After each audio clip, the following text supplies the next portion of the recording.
During the first week of my retirement, my son said to me, "We don't need another mouth to feed in this house," and found me a job as a cleaner. I smiled and agreed, hiding my cold anger behind a mask of resignation.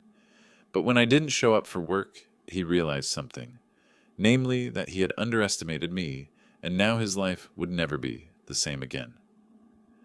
Before we continue, please subscribe to the channel and let us know where you are listening in the comments. I have wonderful news. Today was my last day at work, finally retired. The fork slipped from Christopher's hand, clattering against his plate. Lily's eyes widened, her mouth forming a perfect circle of shock. I beamed at them both, expecting congratulations, maybe even a toast with the cheap wine we kept for special occasions. Instead, silence stretched across our small kitchen table like a chasm. Christopher recovered first, his face flushing red. "What?" "Dad, you can't just quit your job like that. Did you even think about what this means?" "Of course I did," I said, my smile wavering. 40 years of service, son. I've earned this. I thought we could celebrate." "Celebrate?" Lily's voice cut through the air sharp as a blade. She set down her water glass with deliberate force. "Chris, your father thinks we're going to feed him for free?" The warmth in my chest began to freeze. This wasn't how I'd imagined this moment during my drive home. I'd pictured smiles, maybe Christopher clapping me on the back, telling me how proud he was of his old man. Instead, my son's face contorted with something I'd never seen directed at me before. Pure annoyance. "Listen, Dad." Christopher leaned forward, his manager voice replacing any trace of filial affection. "I'm not keeping an extra mouth to feed. You need a job. Tomorrow. I don't care if it's flipping burgers or stocking shelves, but you're not sitting around here living off my paycheck." Each word hit me like a physical blow. I stared at this man I'd raised, whose college education I'd funded, whose wedding I'd helped pay for. The overhead light cast harsh shadows across his features, making him look like a stranger. Lily nodded approvingly. "Douglas, you're 65, not 90. Plenty of people your age work. My neighbor's father bags groceries until he's 73. "But I thought," I began. "You thought wrong," Christopher interrupted. "You think money grows on trees? Do you have any idea what it costs to maintain this house? To keep you fed and clothed? I work 50 hours a week at Whitmore Industries just to keep us afloat." The irony wasn't lost on me, though neither of them would understand it. Not yet. My untouched dinner grew cold as I absorbed their words. The meatloaf Lily had made, my favorite, now looked unappetizing under the fluorescent light. Everything about this moment felt wrong, distorted, like viewing my life through a funhouse mirror. "You're right," I said quietly, my voice barely above a whisper. "I should have discussed it with you first." Christopher's expression softened slightly, perhaps hearing defeat in my tone. "Look, Dad, I'm not trying to be cruel, but reality is reality. We can't afford a freeloader." Dependent. That word buzzed in my head as I nodded, playing the role of the punished father. I said I would think about their words. Good. Lily gathered the plates with brisk efficiency. The sooner the better. They disappeared into the living room, leaving me alone at the kitchen table. I could hear the television spring to life, their voices returning to normal conversational tones, as if nothing had happened, as if they hadn't just shattered 40 years of dreams in 10 minutes. I remained seated, staring at the empty chairs where my family had been moments before. The house settled around me with creaks and sighs, and somewhere in the distance, a dog barked. Normal sounds of a normal evening that felt anything but normal. Slowly, I stood and began clearing the remaining dishes, my hands moving automatically while my mind processed what had just occurred. They saw me as a burden. After everything I'd done, everything I'd sacrificed, they viewed their father as nothing more than an unwanted expense.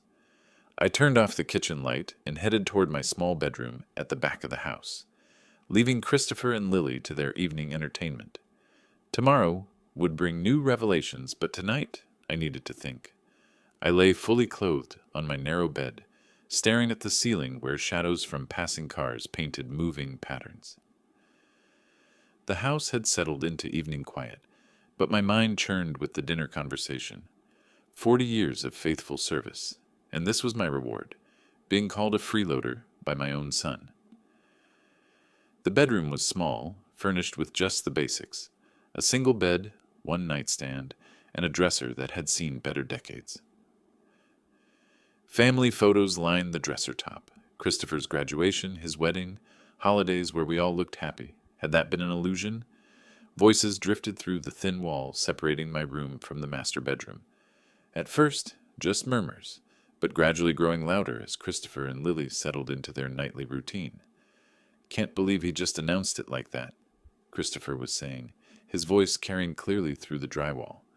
I turned toward the wall, suddenly alert. They were talking about me. He thinks he can just sit at home on my dime. Christopher's voice rose, apparently not concerned about being overheard. 40 years of work. So what? That doesn't entitle him to retirement on my salary. Lily's response came through muffled but distinct. What if he refuses to work? What if he just sits around watching television all day? Then we'll take his pension and put him in a nursing home. Enough already. I'm tired of supporting dead weight. The words hit me like ice water. Nursing home. Dead weight. I gripped the bedsheet, my knuckles white in the dim light filtering through the curtains. He's been mooching off us for 2 years since Mom died, Lily continued. Free meals, and now he doesn't even want to work? He's got nerves of steel. Poverty. I closed my eyes, remembering the checks I had written. $23,000 for Christopher's college education. $8,000 for his wedding. They didn't even mention that they were living in my house. The old man doesn't realize how expensive everything is now, Christopher said. Utilities, groceries, insurance. He thinks it's still 1995. Maybe we should give him a deadline, Lily suggested. 1 week to find work, or he's out. Perfect. And if he complains, we'll remind him that beggars can't be choosers. Their laughter drifted through the wall, casual and cruel.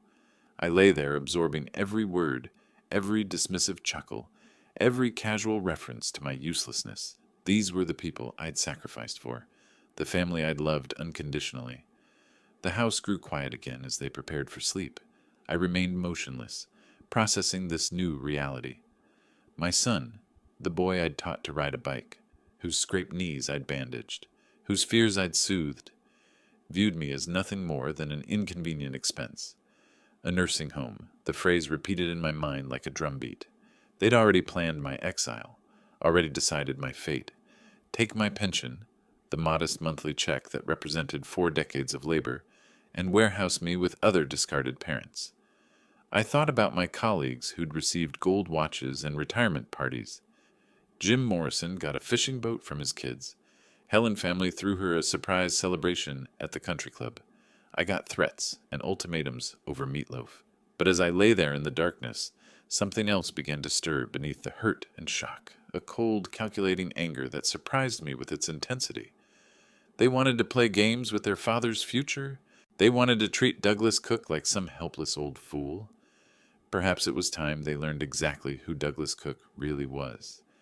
I closed my eyes and began to plan. Sleep did not come. I lay motionless in the darkness, listening to the house quieting down around me, while all the sacrifices replayed in my head. The silence now seemed different, not peaceful, but heavy with unspoken truth. 40 years I worked hard, saving every penny I could spare for Christopher's future. Double shifts at the factory when he needed books for school. Weekend jobs when his college bills arrived. All those years of eating canned soup while my paycheck went toward his education at Oregon State University. I remembered the night he called home, panicked about tuition increases. Don't worry, son, I told him, already calculating how many extra hours I'd need to work. Your old man will figure it out.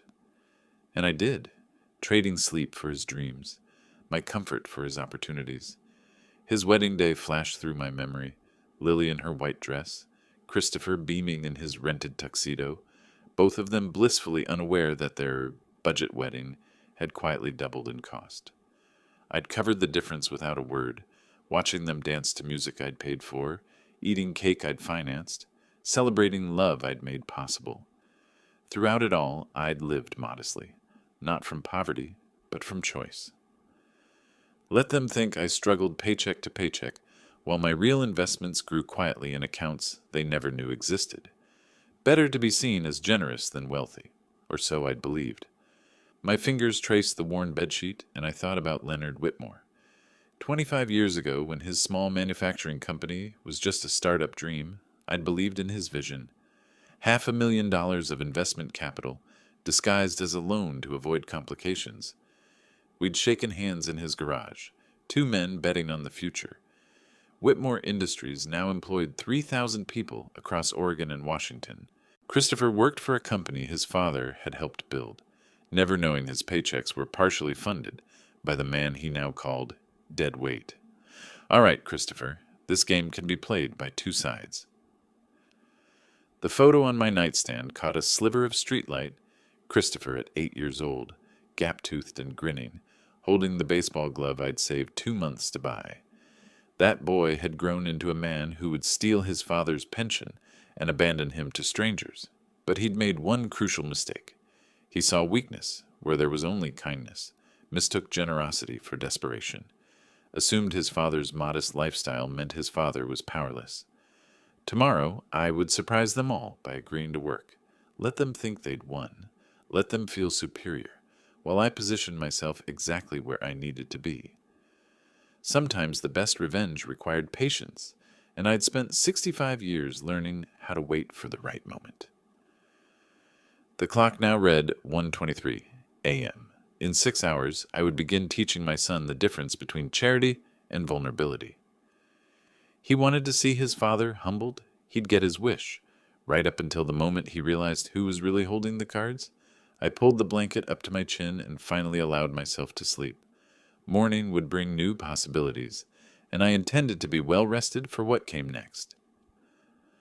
Morning coffee was already brewing when I entered the kitchen. Christopher stood by the counter in his weekend clothes, while Lily buttered toast at the table. Both looked up as I appeared, their expressions mixing curiosity with residual hostility from last night's conversation. "Christopher, I've been thinking about your words," I said, settling into my usual chair. "You're right." The coffee mug froze halfway to Christopher's lips. Lily's knife stopped mid-spread, leaving a glob of butter suspended over her toast. They'd clearly expected another argument, more pleading about my retirement dreams. "Seriously?" Christopher set down his mug with obvious suspicion. "You're not going to fight us on this." "What would be the point?" I kept my voice steady, reasonable. A man my age should contribute to the household. I see that now. Lily exchanged glances with her husband, probably wondering if this was some kind of trick. They'd prepared for battle and found surrender instead. Christopher leaned against the counter, his manager persona emerging. "Well, since you're being practical about this, I might have a solution. There's a janitor position open at my company." Whitmore Industries. I felt a small smile threaten the corners of my mouth and quickly suppressed it. "That sounds perfect. I accept." "Just like that?" Lily's voice carried notes of disbelief and satisfaction. "You're willing to clean offices?" "Honest work is honest work," I replied, meeting her gaze directly. "When would I start?" Christopher's chest puffed slightly with newfound authority. "Monday morning, 7 a.m. sharp. You'd be ideal for the position. No complaints, follows orders, grateful for the opportunity." He paused, savoring his next words. "The pay is minimum wage, of course. But beggars can't be choosers, right?" There it was again, that phrase they'd laughed about through the thin walls. I nodded seriously, as if accepting both the job and the insult with equal grace. "I'll need to speak with my boss Leonard about approving the hire," Christopher continued, "but I'm sure he'll understand the family situation. Probably feels sorry for you, actually." Leonard. My oldest friend, my business partner, the man whose garage I'd sat in 25 years ago discussing dreams and investments. "That's very kind of you to help arrange this," I said, letting just enough gratitude creep into my voice to make them feel magnanimous. Lily reached across the table and patted my hand condescendingly. "See? This wasn't so difficult. You just needed to face reality about your situation." My situation. If only she knew. "I appreciate you both helping me understand," I said. "It'll be good to have purpose again, to contribute something meaningful to the family income." Christopher nodded approvingly. Exactly the attitude we wanted to see. Maybe this will work out, after all. He pulled out his phone, presumably to contact Leonard about the janitor position. I watched him dial, imagining Leonard's reaction when he received this particular request. "I'll make the call this afternoon," Christopher said, Get everything set up for Monday. Perfect, I replied, already picturing my first day back at Whitmore Industries. It would indeed be a homecoming, just not the kind Christopher anticipated. The conversation moved on to weekend plans and grocery lists, but I barely listened. My mind was already planning Monday morning, calculating exactly how long it would take for the truth to emerge. Very soon, they'd learn that underestimating Douglas Cook was the costliest mistake they'd ever made.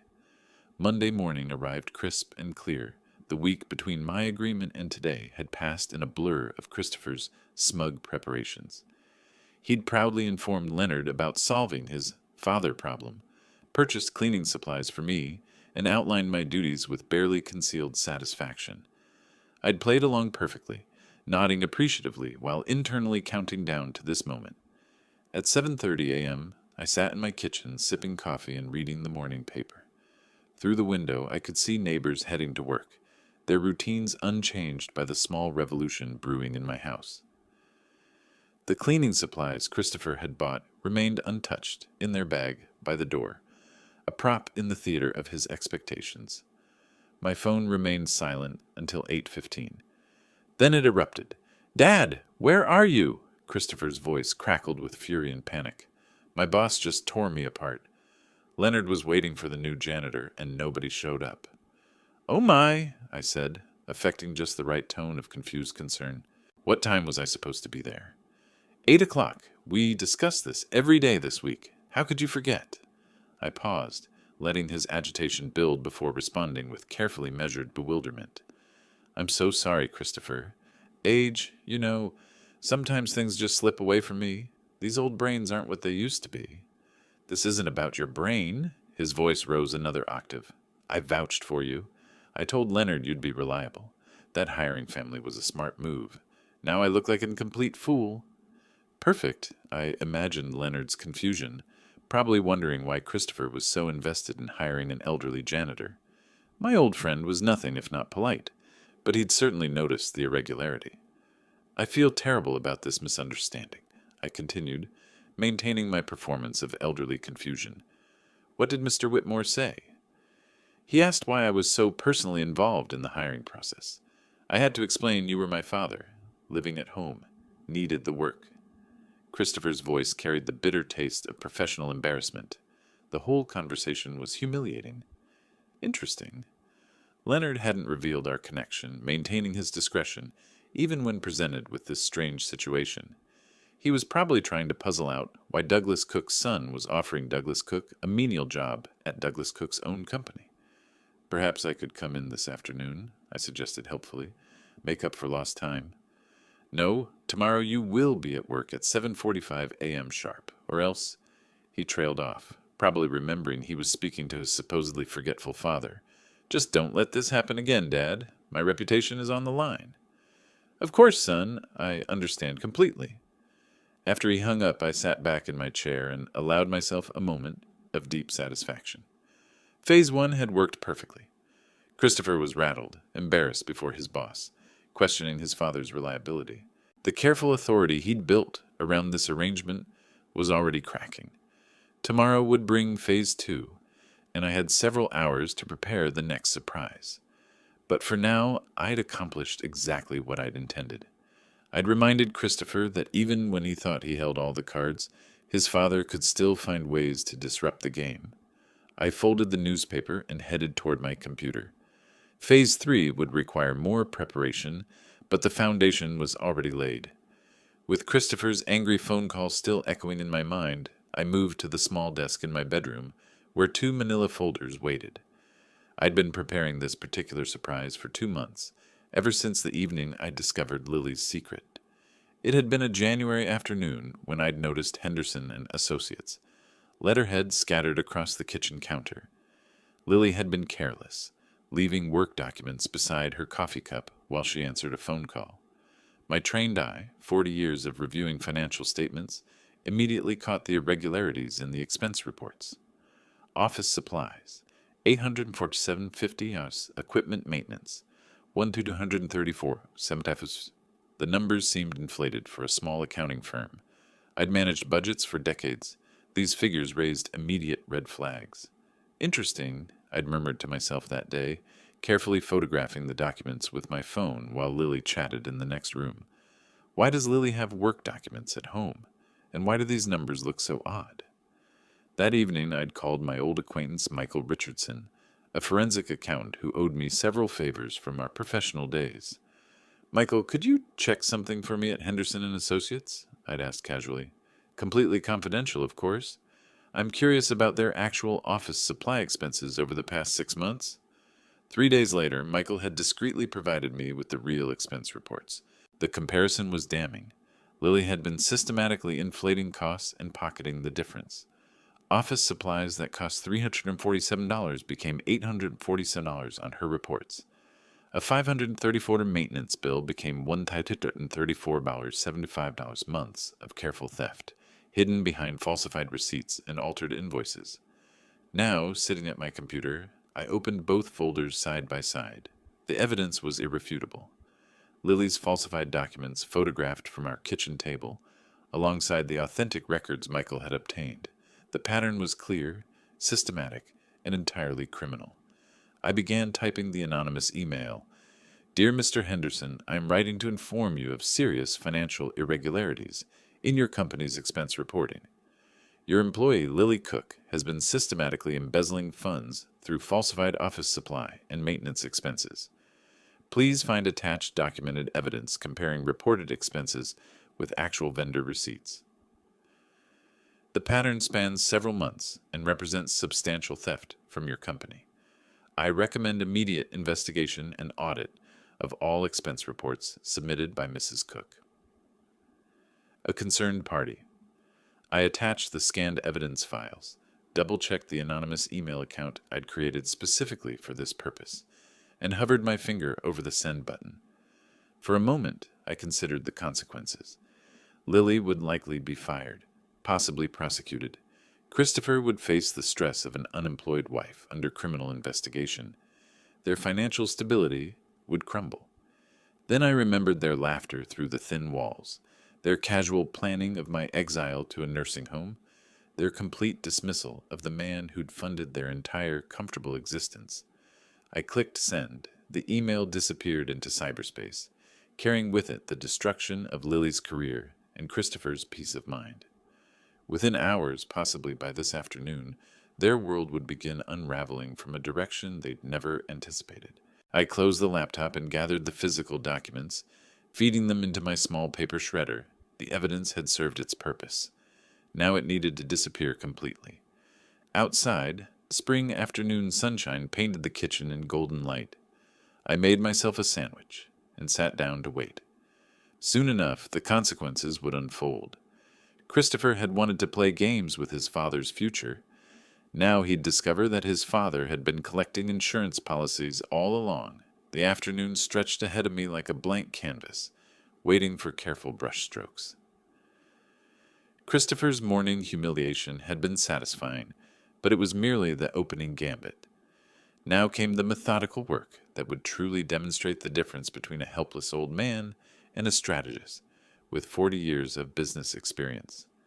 In my small study, afternoon sunlight illuminated 2 neat stacks of documents on my desk. The left pile contained photocopies of Henderson and Associates expense reports I'd captured with my phone camera 2 months ago. The right stack held the authentic records Michael Richardson had discreetly obtained through his professional network. The comparison told a story of systematic theft spanning 8 months. Lily had been clever, I'd give her that. Rather than stealing large amounts at once, she'd inflated legitimate expenses by precise percentages. A genuine $347 office supply order became $847 on her reports, exactly $500 more. Computer equipment costing $1,234 appeared as $1,740 in company records. She'd even created fictional vendor relationships, submitting invoices for services never rendered. My calculator showed approximately $18,000 diverted into her personal accounts.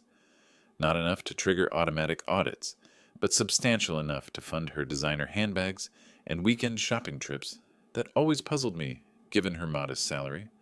I opened my laptop and accessed the anonymous email account I'd established weeks ago. The message needed to sound concerned but professional. with enough specific detail to trigger immediate investigation. "Dear Mr. Henderson," I typed, "I'm writing to alert you to serious financial discrepancies in your accounting department. Your employee Lily Cook has been systematically embezzling company funds through falsified expense reporting. The attached evidence shows documented proof of inflated invoices, fictional vendor payments, and personal purchases disguised as business expenses. The pattern spans January through August 2025, representing approximately $18,000 in theft. I recommend immediate internal audit of all expense reports submitted by Mrs. Cook, with particular attention to office supplies, equipment maintenance, and consulting fees. A concerned observer."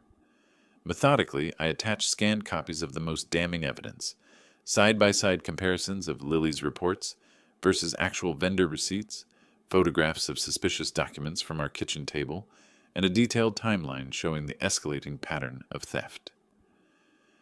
My finger hovered over the send button. Once this email reached Henderson and Associates, Lily's career would crumble within hours. Her professional reputation would be destroyed. Criminal charges might follow, but then I remembered her voice through the thin walls. Maybe we should give him a deadline. 1 week to find work, or he's out. Her laughter as she discussed stealing my pension and warehousing me with strangers. I clicked send. The message vanished into cyberspace, carrying 28 attachments of irrefutable evidence.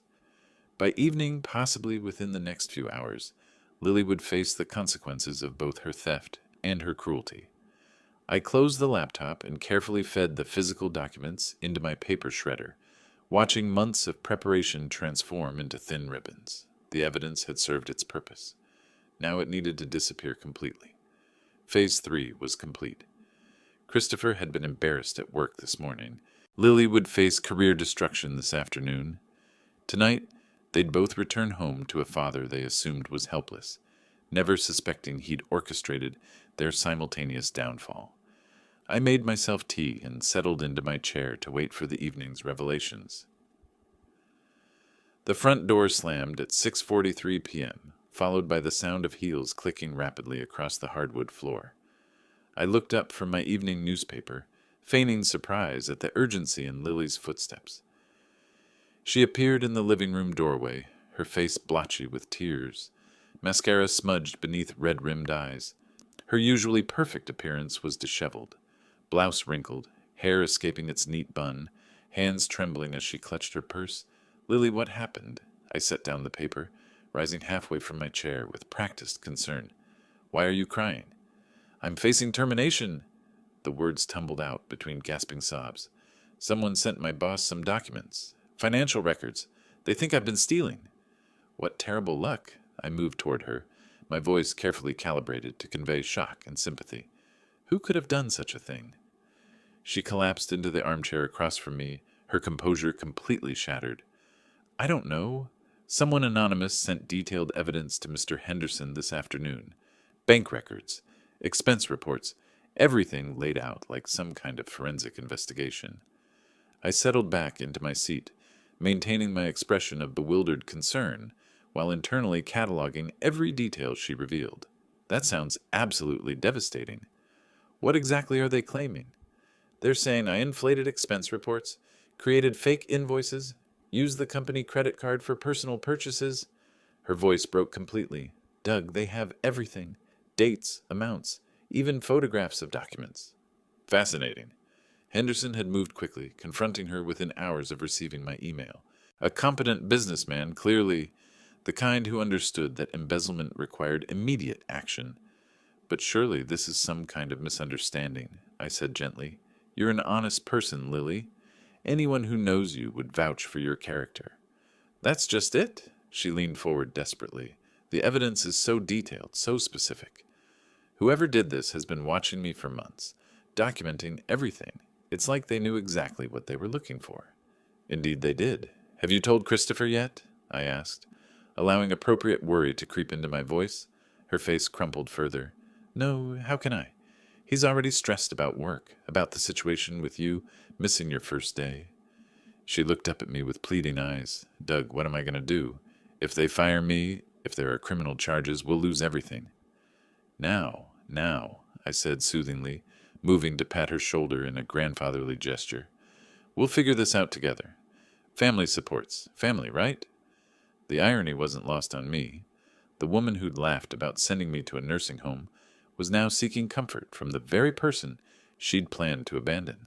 They've suspended me pending a full investigation, she continued, wiping her nose with a tissue. Mr. Henderson said the evidence was too compelling to ignore. They're bringing in external auditors, reviewing every transaction I've handled in the past year. External auditors. Michael Richardson had certainly covered his tracks well when he'd helped me gather the initial evidence. The authentic expense reports he'd provided would perfectly corroborate my anonymous allegations. Is there any chance this could be resolved quietly? I asked, maintaining my helpful tone. Perhaps if you spoke with Mr. Henderson directly, explained your side of things. My side? She laughed bitterly. What side? The documents don't lie, Doug. Someone has built an airtight case against me, and I have no idea who or why. The sound of Christopher's car pulling into the driveway cut through her despair. We both heard his footsteps on the front porch, his key turning in the lock. Please, Lily whispered urgently. Let me tell him myself. He's going to be devastated. I nodded sympathetically, settling back to enjoy the evening's final act, as Christopher's voice called out from the entryway. Lily? Dad? I'm home. Christopher's heavy footsteps echoed through the hallway, each thud carrying the weight of his difficult day.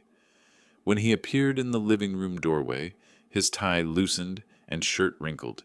His expression immediately shifted from tired annoyance to sharp alarm at the scene before him. What did you do to her, old man? He dropped his briefcase and rushed toward Lily, who was still dabbing at her tear-streaked face. I come home to find my wife crying, and you're sitting there like nothing happened. Christopher, I didn't do anything, I began, maintaining my calm tone despite his accusatory glare. Don't lie to me. His voice rose to a dangerous pitch. First you embarrass me at work by not showing up. Now you've upset Lily somehow. What is wrong with you? Lily raised her hand weakly, trying to interrupt. Chris, please. It's not your father. Then what is it? He whirled on her, his manager persona fully engaged, demanding answers with the same authority he probably used on his subordinates. Why are you crying? What happened? They want to fire me. The words burst from her lips like a dam breaking. Someone sent anonymous evidence to Mr. Henderson claiming, I've been embezzling money. They've suspended me pending investigation. The color drained from Christopher's face as if someone had pulled a plug. He stood frozen, processing this information while his carefully constructed world continued to crumble around him. Embezzling? He sank into the nearest chair, his earlier anger replaced by stunned disbelief. That's impossible. You're the most honest person I know. That's what I tried to tell them, Lily continued, her voice gaining strength from his support. But whoever sent this information knew exactly what to look for. They had copies of expense reports, bank records, everything perfectly documented. I watched Christopher's face cycle through emotions, confusion, denial, growing panic as the implications hit him. His father missing work, now his wife facing criminal charges. Everything was spinning beyond his control. This can't be happening, he muttered, running his hands through his hair. Not now. Not when everything else is falling apart. What do you mean, everything else? Lily asked, momentarily distracted from her own crisis. Christopher looked up at me with undisguised resentment. My father here decided to play games yesterday. Didn't show up for work after I personally vouched for him with my boss. Made me look like a complete amateur. I explained that was just confusion about the time. I started. No more excuses. Christopher shot to his feet, pointing an accusing finger at me. Tomorrow you're coming to work with me, and you're working without any tricks, without any senior moments, without any nonsense. I'm driving you there personally to make sure you show up. Christopher, that's not necessary. And let's have no tricks, because I know you. His voice cracked with desperation and fury. I've had it with both of you causing problems. My reputation, my marriage, my entire life is under attack, and I'm not letting it happen. Lily looked between us with growing confusion, trying to process this family conflict while dealing with her own catastrophe. Don't worry, son, I said quietly, meeting his blazing stare with surprising calm. Today everything will be different. Something in my tone gave him pause, For just a moment, his aggressive posture wavered as he tried to interpret my words. "It better be," he said finally, his voice dropping to a threatening whisper. "Because if it's not, if you embarrass me one more time, I'm following through on every promise I made about nursing homes and taking your pension. Do you understand me?" I nodded solemnly, hiding the small smile that threatened to emerge. Tomorrow would indeed be different, more different than Christopher could possibly imagine. The house fell into tense silence, 3 family members facing separate crises, none of them realizing that all their troubles stemmed from the same source. Morning came too soon for Christopher, but I'd slept peacefully, knowing this would be the final act of my carefully orchestrated play. I dressed methodically in the work clothes he'd bought me, each piece a costume for the performance of a lifetime. Christopher was already in the kitchen when I appeared, gulping coffee with grim determination. His face bore the marks of a sleepless night, dark circles under his eyes, stubble he'd forgotten to shave, the tight expression of a man who'd decided to solve his problems through sheer force of will. "Ready?" he asked curtly, not bothering with pleasantries. "Ready," I replied, pulling on the jacket that completed my janitor's uniform. The drive to Whitmore Industries passed in tense silence for the first 10 minutes. Portland's morning traffic gave Christopher something to focus his nervous energy on, his knuckles white as he gripped the steering wheel. I sat quietly in the passenger seat, watching familiar neighborhoods pass by, counting down the minutes until everything changed. "Let me make something crystal clear," Christopher finally spoke, his voice tight with controlled anger. "Today there will be no confusion about time, no mysterious illnesses, no convenient memory lapses. You will show up, you will work, and you will make me look competent in front of my boss." "I understand completely," I said, keeping my tone appropriately submissive. "Do you?" He shot me a sideways glance. "Because yesterday's stunt nearly cost me my job. Leonard asked pointed questions about my judgment, about why I was vouching for unreliable people. I had to convince him to give you another chance." Poor Leonard. He must have been thoroughly confused by the whole situation, trying to understand why his business partner's son was so invested in hiring his business partner as menial labor. "And let's have no tricks, because I know you," Christopher continued, warming to his theme. "I know you probably think this is all some game, that you can manipulate situations to get your way. But those days are over. From now on, I'm in charge. Don't worry, son," I said, allowing just a hint of mysterious confidence to color my words. "Today, everything will be different." He glanced at me sharply, perhaps catching something in my tone that didn't match his expectations. "What's that supposed to mean?" "Just that I understand the situation better now," I replied carefully. Sometimes it takes time to see things clearly. The Whitmore Industries building came into view, a sleek modern structure of glass and steel that represented 25 years of growth from Leonard's garage-based startup. Christopher had driven past this building thousands of times, never knowing his father had helped make it possible. "There it is," Christopher said, his voice mixing pride with anxiety. 3,000 employees, multi-million-dollar operation. "This is where real men work, Dad. This is what success looks like." Indeed it was, and today Christopher would learn exactly how much success his family had really achieved. We pulled into the parking lot, Christopher choosing a spot near the main entrance. As he turned off the engine, I could see his hands trembling slightly. Whether from anger, anxiety, or exhaustion, I couldn't tell. "Remember," he said, turning to face me with desperate intensity, "whatever happens in there, you follow my lead. I do the talking. You stay quiet, respectful, and grateful for the opportunity." "Of course," I agreed, suppressing the irony of receiving such instructions about entering my own company. Christopher climbed out of the car and waited for me to join him on the sidewalk. Together, we walked toward the glass doors that would open onto the final scene of our family drama. In less than 5 minutes, Christopher Cook would discover exactly who his father really was. The glass doors of Whitmore Industries opened with a soft whoosh, revealing the gleaming marble lobby I hadn't seen in months. Christopher strode ahead confidently, nodding to the security guard who waved us through without question. Another irony, since I'd helped design these very security protocols years ago. Stay close and keep quiet, Christopher muttered as we entered the main corridor. I'll handle all the talking. The hallway bustled with morning activity.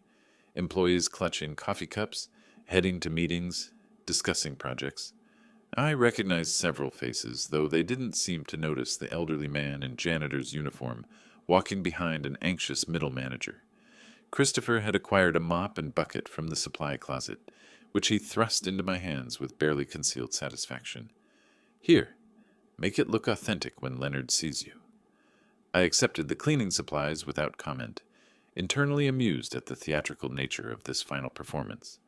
Around us, the business of my company continued as usual. Reports being analyzed, decisions being made, profits being earned from investments I'd helped fund decades ago. There he is, Christopher breathed, straightening his tie and adopting his most professional demeanor. Leonard Whitmore was walking toward us from the opposite end of the corridor, making his customary morning rounds through the facility. At 64, he carried himself with the confidence of a successful CEO, his silver hair perfectly groomed, his expression focused on the tablet in his hand. "Mr. Whitmore," Christopher called out, his voice carrying just the right note of respectful enthusiasm. "Perfect timing, sir." Leonard looked up, initially distracted, then focusing on Christopher with polite attention. His gaze moved briefly to me, a routine glance at the elderly janitor accompanying his employee. Then he stopped walking entirely. "Christopher," Leonard said slowly, his voice carrying a note of confusion, "you brought him here?" "Yes, sir." Christopher's chest puffed with pride. "I solved our staffing problem and my family situation at the same time. Here's my father, the janitor." The words hung in the air like a challenge to the universe itself. Around us, other employees continued their conversations, oblivious to the drama unfolding in their corporate corridor. Leonard's face transformed through a spectrum of emotions: recognition, disbelief, and finally a cold fury that made the temperature in the hallway seem to drop 10 degrees. "Christopher," Leonard said, his voice deadly quiet, "do you have any idea what you've just done?" "Sir?"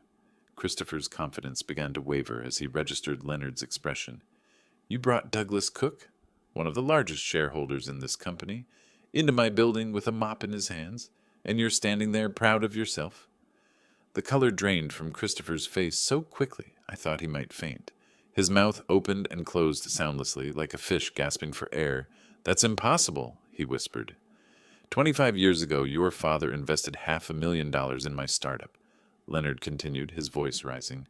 "Without him, there would be no Whitmore Industries. Without him, there would be no job for you to lose, which you just did. I don't understand. Then you're fired, immediately." Leonard's words cut through the corridor like a blade, causing nearby employees to stop and stare. "Clear out your office and leave the premises. Security will escort you out." Christopher stood frozen, his world collapsing around him with the speed and finality of a controlled demolition. His briefcase slipped from nerveless fingers, hitting the marble floor with a sharp crack that echoed through the suddenly silent hallway. Leonard turned to me with genuine concern, the anger leaving his voice entirely. "Douglas, my friend, what on earth is going on here?" I set down the mop and straightened to my full height, dropping the submissive posture I'd maintained for so long. When I spoke, my voice carried the authority and intelligence I'd kept hidden for days. "Leonard, I think we need to have a private conversation in your office."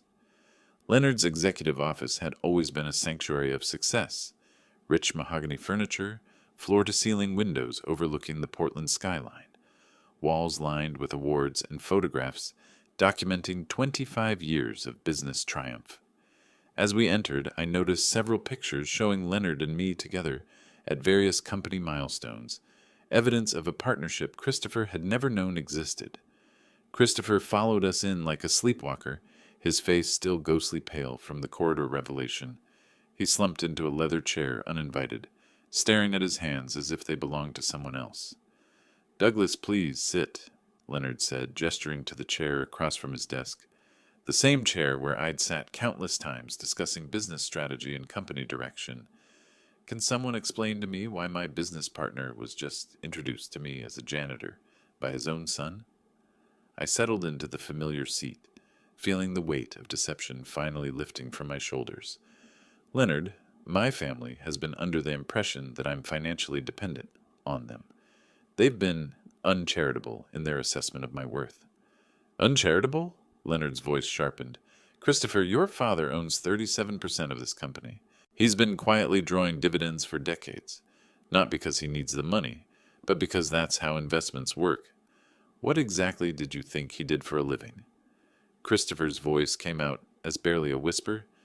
Factory work, manual labor. I thought he was poor. Poor? Leonard laughed, but there was no humor in it. Your father could buy and sell most of Portland's business district. He chose to live modestly, chose to let you believe he was struggling, and apparently chose to let you treat him like a burden. The truth hung in the air between us. 25 years of hidden success, finally exposed to the light. Through the floor-to-ceiling windows, I could see the city skyline, a view I'd helped Leonard afford through my early investment and continued partnership. But why? Christopher asked, looking directly at me for the first time since the corridor confrontation. Why didn't you tell me? Because I wanted to see what kind of man you'd become without the influence of money, I replied calmly. I wanted to know if you'd respect your father for who he was, not what he owned. The answer, unfortunately, is that you wouldn't. Leonard leaned back in his executive chair, studying Christopher with undisguised distaste. Let me understand this correctly. You discovered your father had retired, and your response was to force him into menial labor? We couldn't afford, Christopher began. You couldn't afford. Leonard's voice rose. Your father has been supporting you your entire adult life. College tuition, wedding expenses, house down payment, money that came from his share of this company's profits. And you repaid that generosity by threatening to put him in a nursing home? Christopher's face crumpled as the full magnitude of his mistakes became clear. I didn't know. Nobody told me. Nobody told you to be decent to your father either, I said quietly. Nobody told you to treat the man who raised you with basic human respect. That should have come naturally. Leonard stood up, moving to the window overlooking the parking lot.